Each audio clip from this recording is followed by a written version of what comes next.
Come on up. Come on up. So, Dr.Lorrin Pang, Professor Tyler Hayes. Come on up, Lord. First time we looked at this issue, I think it was the first time I ever heard or said the word GMO was about 12 years ago up in Kauai. They had a state meeting and I said, what's GMO? And they said, that's what you're here to learn about. So it's come a long way. At that meeting, there were maybe 12 people and no outsiders. At some of the meetings on Maui, I'm from Maui, we've talked to 2 people at once. I don't care if there's 2 people or 2,000. I really, really don't care. Okay, sorry.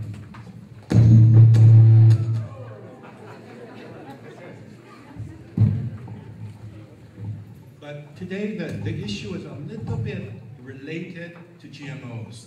I have to put what I'm going to talk about in perspective. The genetically modified crops, by their very nature, they're intrinsically weaker. You made them resistant or something to one thing, but all the other things in nature, all those pests, weeds, microbes, fungus, bacteria, viruses, they become very weak to those. So you made it super strong against one, but you better protect against all the others. Essentially, you have to sterilize the fields, sterilization. Kill everything, and that requires many, many pesticides. Now, 10 years ago, we looked at GMOs, but 5 years ago, 6 years ago, I was called to this school. I've been here 3 or 4 times because kids were getting gassed by the pesticides. And I thought, why? I kind of get it, they're related. GMOs require pesticides. And you can either block GMOs per se because of themselves, or you can say, hey, stop those pesticides. It is almost so synonymous that if you stop one, you stop the other. The other way you could stop it is labeling and people don't buy it. All right, so that's perspective. Who am I? I was born and raised in Honolulu. My mother's from Maui. I went to Princeton University. I have a degree in chemistry with honors. I got an MD degree, medical degree from Tulane University, Master Public Health. Then, for 25 years, I went overseas with the World Health Organization and the Army, U.S. Army Medical Corps. My job was to test drugs and vaccines and diagnostics against tropical diseases. Okay? And so what? What is your genealogy? I'm Chinese, 5th generation. My grandmother was born in Maui, and she used to ride to Hana. She was a famous horsewoman to deliver some vaccine, which I don't know what it was. No, I couldn't say things like that. But it goes back a long way. Now, I came back in the year 2000 because my parents were old, and I was appalled what GMOs had been allowed to do without testing. But specifically, I was more appalled with the pesticides going on in Waimea. I was watching the news in Honolulu, Sacred Hearts, the girls' school. 2 girls smelled malathion, they got sick, it was on the news. They went next door, found out Uncle Joe was spraying malathion, and they lectured Uncle Joe. What the hell are you doing, Uncle Joe? Don't you know how to spray malathion? You get the impression that if the government or the regulators are so good to catch 2 girls smelling malathion from Uncle Joe, they must be really good taking care of the Waimea kids and things out here. That was, to me, kind of like a little bit dog and pony show. How can you show that and do that in Honolulu, giving us the impression you're on top of it, when this has occurred 3, 4, 5 times? And so we went to the legislators and we said, do you know what's going on in Waimea, besides the dog and pony show in Honolulu? And they actually had some meetings to say, you know what we're going to do? Yeah, you know all that pesticides? We're going to put a barrier, a hay barrier covered with plastic, 10 foot high, and then so people don't see it.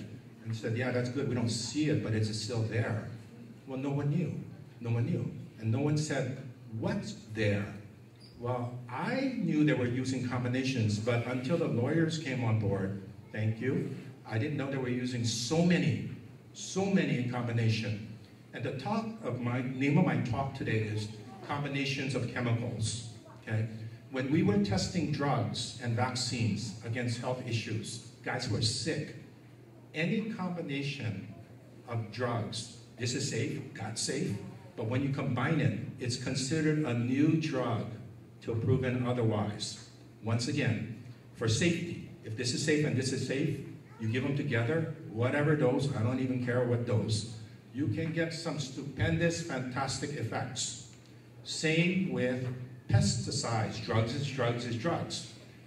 When you have pesticide A, which is great, you know the levels that you should be giving. B, you know the levels you should be giving. When you give them together, you have no idea what you're doing with 2, let alone 50, let alone 70, okay?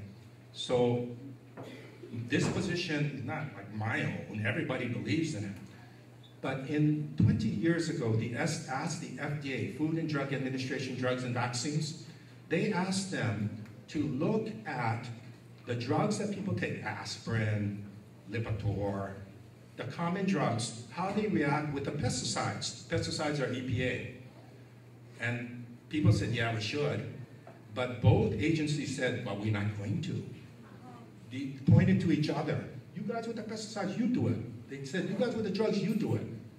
I don't care who did it or shouldn't be. It should have been done, and it wasn't done. But today, I know you guys are on plenty of drugs, medications, but today, we have so many pesticides. What's with the pesticides? So here we go. Let's see if I can get this thing to work. Oh, there, okay. This is kind of simple. I really wasn't going to prepare a show, but my daughter said, you better give them something to remember. Tell them this is reality. So I said, okay, I'll do that too. So here we go. What happens when you combine the combined effects of chemicals? Okay. Okay, next slide. So what happens when you combine this? Typical.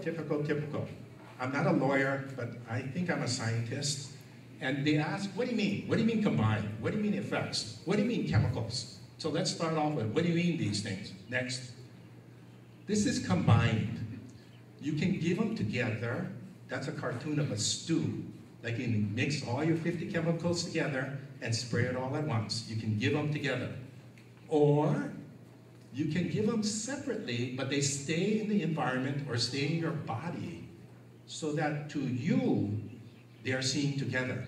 Once again, some of the pesticides they use stay in the environment 5 days. They stay in your body 6 months. So if they spray pesticide A today and B 2 weeks from now, well, it's in your body 6 months and 6 months. I think they're there together. So one is, are they in the environment or in your body together? This example is antabuse. You can't read it, antabuse and alcohol. When you take antabuse, you don't take antabuse with alcohol. You take antabuse and it stays in your body a day or two. And then when you drink alcohol, you get real sick. You didn't take it together, but they're there in your body together. Okay, that's simple. Or, this is the strangest, most worrisome argument of all. Together, we mean that when they affect a target organ, the change persists. Oh, what does that mean? Here's short term. If you eat candy, and if you eat bananas, candy first, then bananas, the bananas taste kind of sour. Well, let's take mango. I know it's true with mango. If you eat candy, then you eat mango, the mango tastes kind of sour. Now, why is that? Well, the candy changes your taste buds, and you can't taste sweet anymore because you flooded it with the candy. So by the time you eat the mango, the sweet taste buds can't pick up anymore. They're burned out, they need to recharge. So all you taste is the sour part of the mango. So this is the target organ, is the taste bud. The candy, the sugar is gone. The mango is there, but it's on the target organ that it persists, short term. Here's another one, cigarettes and bacon. Whoa. I smoked the cigarettes 10 years, I quit smoking cigarettes, great. I'm eating bacon. These both affect your heart. The cigarette is gone, the nicotine is gone. The bacon is long gone, but the damage to your heart persists. Actually, it persists 15 years for cigarettes and probably 20 years for bacon. So the most worrisome thing when you say, I combine them, it's combining on the target organ, what's left over. So immediately, these guys spraying said, oh yeah, there was 50, but we didn't spray 50 at once. Oh yeah? What about this part? How long did they persist in the body? And what was the overlapping damage on the target organ? And then we said, well, what was the target organ? You don't know? Well, then what are you doing? Next slide. So that was combined. What does the effect mean? Sometimes the effect is any biological effect. Sometimes it's toxic. Sometimes it's good. It's pro-life. It makes you live. I don't care too much right now what's the effect, good or bad, good or bad. But then we have, was it intended or unintended? A lot of times drugs or GMOs, we put something in the plant to make it do something. That's the intended effect. Might be good, it might be bad. But there's a zillion unintended effects. These are side effects. Might be good, might be bad. So this is an open, fair game. Any of these things that overlap, chemicals, drugs, I could say, what's the intended effect? Is being affected or not? What's the unintended, good or bad? It doesn't matter. The effect is an effect. Next. And finally, what chemicals, combined effect of chemicals? Anything is fair game. Pesticides, drugs that you take, medications, stuff that's in your food and water, basic food and water, like salt. The additives to your food and water, all those preservatives in your food, your water. Sometimes your water has stuff that, well, it's kind of below the threshold. What is the additive effect of these other things on that below the threshold? I don't know. And then you have the environmental. So you mean you can get some chemicals that maybe you drink in the water, but then you're inhaling the dust, the pesticides? Yeah, chemicals is chemicals. I don't care how they got there, they're in your body. So chemicals is chemicals. I don't care if they were intended as pesticides, drugs, they're in the food and water, they're in your environment. Chemicals is chemicals. Next. All right. Why are you just doing chemicals and chemicals? Because that's 50 chemicals out there. You know there's chemical effects combined with biologics. I gave him a chemical and then he got the flu. I gave him a chemical and then he got Shigella. Yeah, okay. There's chemicals and biologics. There's chemical and physical. Some of these things we take, like alcohol, boy, you go in cold weather, you got trouble. Or you don't. Sometimes radiation. You give chemicals like tetracycline. You go in the sun, whoa, you got some weird reaction. So chemicals can combine with biologics, physicals, radiation. But today's talk, when 50 chemicals are next door, is chemicals and chemicals. Next. Okay, now this is kind of busy, but we have to do this. This is the cell. It's kind of the basic living organism here. This is your target. If you're going to kill the cell, let's just talk about kill. If you're going to kill the cell, you got to hit the target. Well, look, there's a blue target, there's a yellow target. You know what? There's 3 ways to kill this cell. You can hit that target, or that target. Okay, good. Now, you're going to hit it with some chemical. It's not in the cell. You ate it, you breathed it, it's sprayed on you. That chemical has got to come through the cell wall. The cell wall, this wall, is kind of like a gate, a gatekeeper. Sometimes a cell wall lets anything in, first come, first serve. Sometimes there's a key, it fits certain things. Sometimes it's let them in, sometimes you help them in, active transport. Okay? This is just to help you to remember. Once it gets through the cell wall, check this out, we actually have a pump. It's called the glycoprotein pump. It's actually a real pump. And the pump's job is to pump that stuff back out. Keep that stuff out. So if it gets past the wall, you can pump it. But that pump can pump any key. Not any key, certain keys. So the pump can pump maybe A, maybe B, not C, but maybe D. So the pump is kind of general. If it doesn't get pumped out, there's the enzyme guys. These guys collect it all, and the enzyme guys degrade it or eat it, and it makes it safe. It's still in the body, but it's broken down to safe components. So basically, this is how you handle toxins. They gotta get past here, they gotta evade the pump, they gotta evade being eaten, and then they hit the target. Some of the targets are protected by yet another wall, and you need a special key to get through. Well, now, this is interesting because you got 50 chemicals trying to do this thing. Next. So that's in general. Here we go.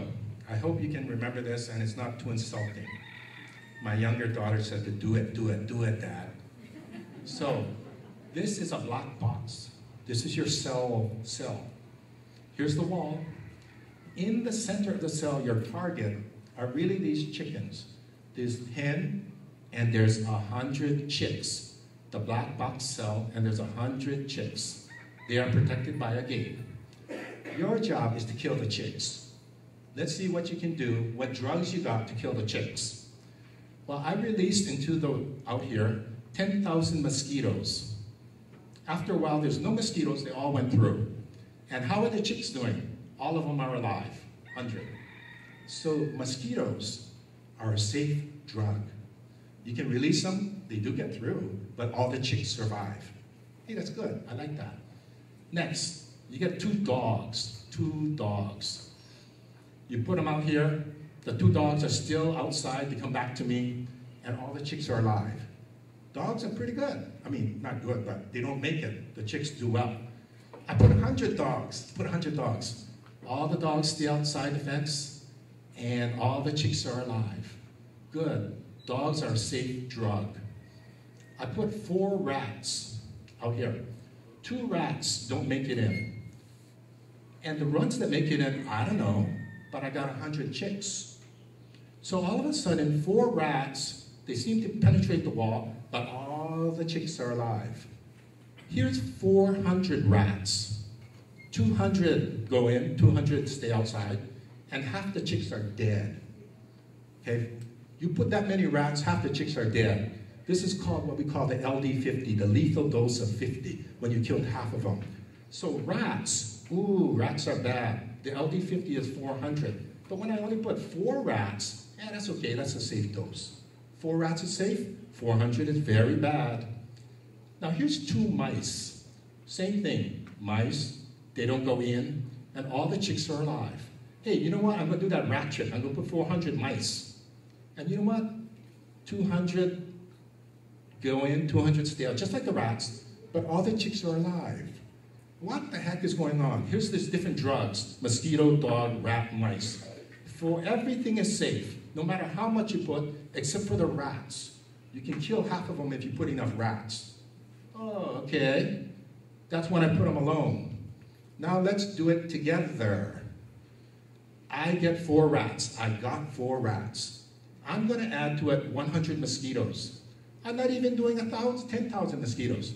And when I add the mosquitoes to the 4 rats, remember 4 rats, all of them live, I chose something very less than the lethal dose. It's 100-fold below the lethal dose. But all the chicks died. Hey, I thought you thought mosquitoes were safe. They are. But when given in combination with rats, you killed all the chicks. You know what? I'm going to try, instead of the mosquitoes, I'm going to put 100 mice. And now you start to see the chicks start to die. Not 100, but only 25. So all these things, the mice and the mosquito alone, no problem. When you give it to the rats, the mosquitoes had some whopping effect, killing all the chicks. But the mice started to kill them, but not so bad. The take-home lesson is additives, which are safe alone, like the mosquitoes and the mice, can drastically potentiate the toxicity. The medical term is potentiate. That means it makes things worse. You mean additive, like the mice? Or did you mean multiplicative, synergistic, really bad, like the mosquitoes? Either one. And you think, well, this is all kind of weird. You know, how in the world do you end up with this? Next slide. And it's real simple. Inside the cell, which is a black box, which is no longer a black box, are cats. Okay? Simple. Cats. Maybe, I don't know, 15 cats. The dog was a safe thing. It never could get in the door. The door was too small for the dog. The dogs bounce off. But the rats surely come in. And when there's a low number of rats, the cats either kill them or they repel them. They scare them and they run out the door. I get it. The mice, same thing. When mice come in, the cats chase them away or they kill them. But when you flood it with mice, the cats are so busy chasing mice, they cannot take care of the rats. Wait. Don't the mice kill chicks? If you raise chickens, like I deal with chickens, lots of them, feral and personal. Mice don't kill chicks. Okay, rats can kill chicks. Okay, So this is what they call competitive. The mice alone cannot kill the chicks, but it will tie up, make the cat busy, and rats will get through and kill the chicks. This is competitive. What's with the mosquitoes? The mosquitoes carry West Nile virus. West Nile virus is a bird virus that can transmit lethally to cats. It can transmit to humans and pigs and many things. 100 mosquitoes will kill all these cats. The mosquitoes themselves don't affect the chicks, but they can surely kill your cats. And so the mosquitoes kill all the cats. Then these 4 rats that come through kill all your chicks. So the cat is like a pump. It can chase out the mice, and it's like an enzyme which kills the mice. When you poison the pump, like the mosquito, you always are more potentiating than challenging, mobbing, overloading the pump. The mice challenge, mob the cat. Then the rats get through. They're like decoys. But killing the cat is like poisoning the pump. That's one heck of a potentiation. Next. All right, is this all just makeup? This is actually a pump, a cellular pump called glycoprotein pump. We studied this very well. Here's a pump. Normally, the stuff comes in and the pump pumps it out, these purple dots. I added little mice to it. You flood this system with mice, and the pump is so busy pumping mice, you accumulate high levels of purple dots. Here's another pump, same cell. Sometimes the cells have multiple copies of the pump. This pump is poisoned. It ain't gonna pump nothing, mice or purple dots or anything, if you poison it. How did you poison the pump? The mosquito would poison it with West Nile. Or chemicals. So if you add a chemical, it might be safe alone, that poisons your pump, that you need to clear out the other chemicals, you are in big trouble. Okay, next. Oh, wait, pause, just 1 second. You will hear the next speaker talk about atrazine. And they will tell you, oh, you know what, we found some atrazine in the water, but that level is real safe.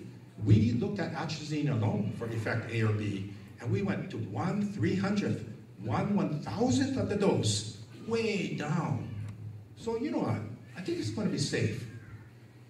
The safety margins are huge, 100, 300, 1,000, but the potentiation effects, are they big? This is just cartoons. Let's look, are they big? This is from the internet now. All I have to do is just, never mind, I'll read it for you, just look at the pictures. Guys come in treated with chemical gas attack.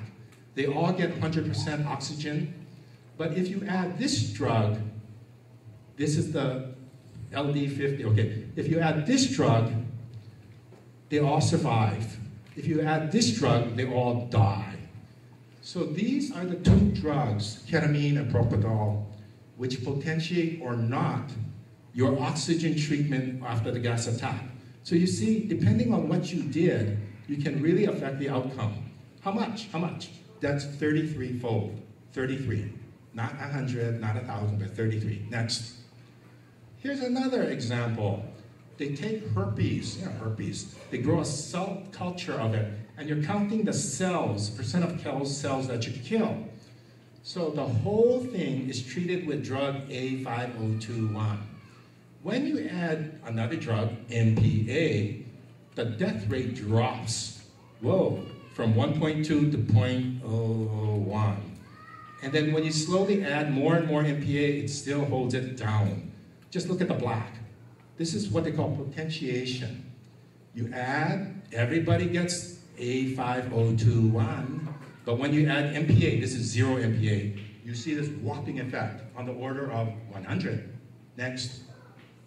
This is how you handle 2 drugs, 5021 and MPA. You can make this graph of survival, and you can plot it out. Well, you got 2 of this and 1 of that, 2 of this. But this thing is not drawn to scale. If I drew this, correct, like 200, 100 there, hey, 100 is supposed to be here. This tells you that these things are real, real steep. And that little bitty effects, drugs that were safe, can make a drug very, very dangerous. Next, final slide of this science, and then one more, and then I'll let you go. This is very interesting. This was releasing immune factors, factor A, factor B, factor C, with a standard drug called DON, and they added different drugs, VH, LPS, DON. So they're adding these drugs to a standard drug to look at the release of these different immune factors. Let's look at factor A. Well, whoa, what am I doing? Well, you look at either the circle graph, the triangle, or the block. Doesn't matter. See that one way up there? Normally, there wasn't very much release, but this one released it 200 times. Ooh, 200. How about drug B? Oh, here's one that released it 250. I guess it's the triangle, so I guess it's that one. Okay. Here's number C. Oh, look, that one released it 2,800 times. Let's call it 3,000. And here's one that does 30. So the amount of release of the drug or the effect can be thousands of fold, like that one, 3,000. So next slide. I think this is the final slide. Well, next slide. This goes to show that all that stuff was really from the literature. I didn't make it up. Next slide. You will hear about atrazine now. Before I came out here, I said, it talks about atrazine, what's going on? Here's a statement from the EPA. They looked at atrazine and its 300-fold margin of safety. If you look at hormonal effects of atrazine, it's 300. Now, I don't know if 300 is correct. It's debatable. But whatever it is, they said 300. But if you look at the long-term effects, the cancers and all that, the birth effects, they set it at 1,000-fold. Well, if they told you, hey, you know what, when we use atrazine alone, we saw this level with the hormones and this level with the cancers and birth defects. And we went so far down, 300 and 1,000. What's the problem? The problem is the potentiation, which we have not studied, can go up to 3,000. It could be 30, it could be 3,000, it could be higher. I don't know. But it's worrisome you have atrazine in your water. But what about the 50 chemicals? Will they potentiate atrazine? Will they potentiate each other? Have these chemicals been studied?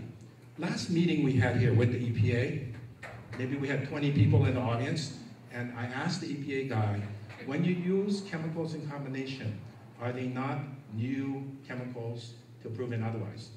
Plus, you have 10, so there's A and B, A and C, C and D, the gajillion compounds. He said yes, but each chemical alone, we are below its threshold. I'm sorry, but today's discussion on potentiation, the margin of safety means nothing without knowledge of the potentiation. One more thing. If anything you remember is this. You know that little thing I showed you with the little black box, and you're trying to protect the chicks? And then, heck, you use cats to protect the chicks? That's a stupid example. The cats eat the chicks. That's exactly what science is about, don't you think? The cats eat the chick. What a dumb model. That's what you think. In Maui, my cats, my feral cats I'm trying to control, the cats don't eat the chicks. They're protected by the hens. The rats eat the chicks. So I don't care what you think these 50 chemicals do or don't do. You've got to prove it by doing a little experiment, not telling me what you think, just like the cats. Thank you.